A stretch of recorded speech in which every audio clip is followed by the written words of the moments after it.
Assalamualaikum warahmatullahi wabarakatuh. Apa kabar sobat sekalian? Jumpa lagi di channel Enerpol. Kali ini kita akan membahas info hangat, yaitu Hersubunur Arif ya, terkait dengan kasus anak pejabat yang terlibat kasus penganiayaan. Hersubunur Arif, masa iya Sri Mulyani baru kaget kekayaan bawahannya 50 M ya, 50 miliar rupiah.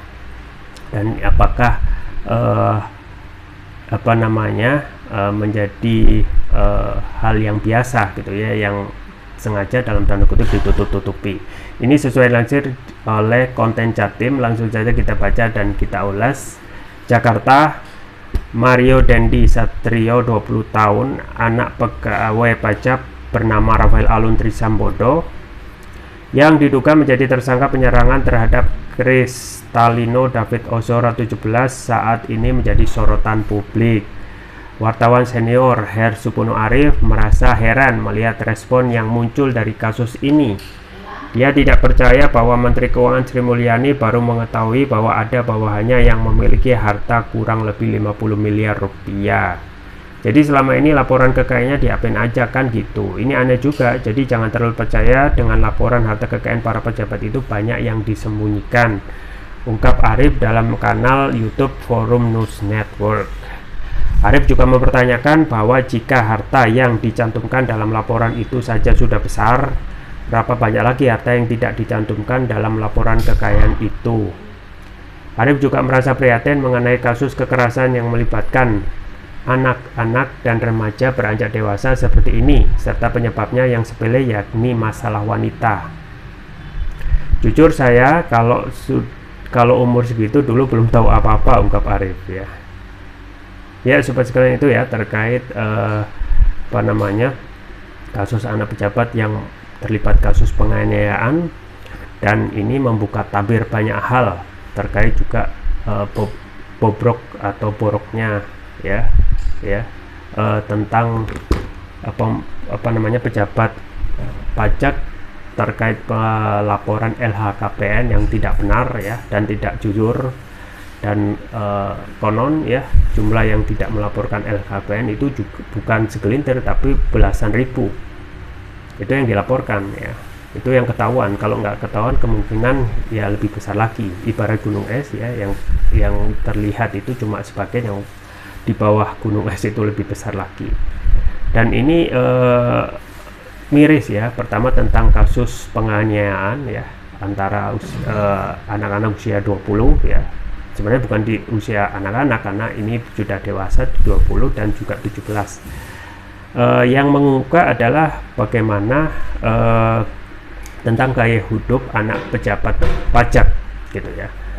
Kemudian juga bagaimana kasus penganiayaan itu tersebut ya, yang memang belum pernah diungkap adalah apa motif gitu ya, apa penyebab sampai seseorang itu dianiaya hingga sampai koma gitu ya.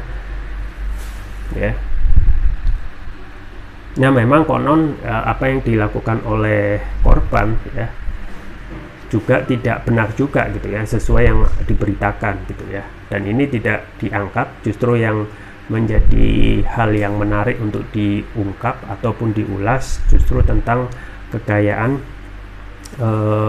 yang memang harus juga dikritik ya, tentang kekayaan pejabat ataupun pegawai pajak tidak begitu tinggi levelnya, tetapi kekayaannya luar biasa, dan ini bahkan mengalahkan pejabat yang lebih tinggi dari dia gitu ya.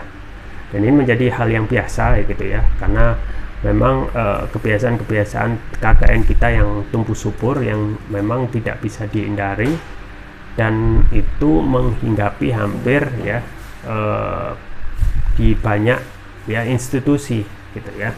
Kita ketahui misalnya institusi kepolisian kemarin sempat dibuka tuh ya, kasus tentang Ismail Bolong yang menjadi backing illegal mining ya di luar Jawa, dan saat ini kasusnya sudah informasinya atau pemberitaannya sudah entah kemana gitu ya. Padahal termasuk juga Sambo gitu ya, bagaimana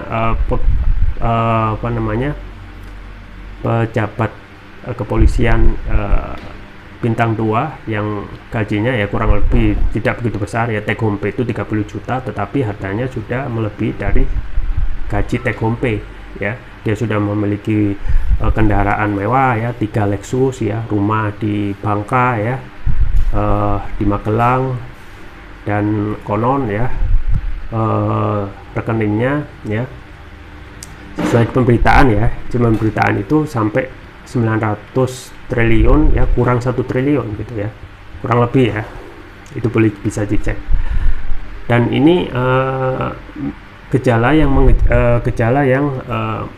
apa namanya, menjamur gitu ya, tidak hanya di berbagai institusi perpajakan yang di situ ada sumber duit yang kalau apa namanya, kita itu kalau lihat uang langsung hijau, dan ini juga mengejala di hampir institusi yang lain ya, DPR gitu ya, kemudian juga institusi kepolisian dan lain sebagainya. Jadi eksekutif, legislatif, dan yudikatif yang apa namanya, budaya KKN itu sangat luar biasa, dan ini juga sangat miris ya. Jadi yang menjadi permasalahan di negeri ini ya, yang membuat apa namanya,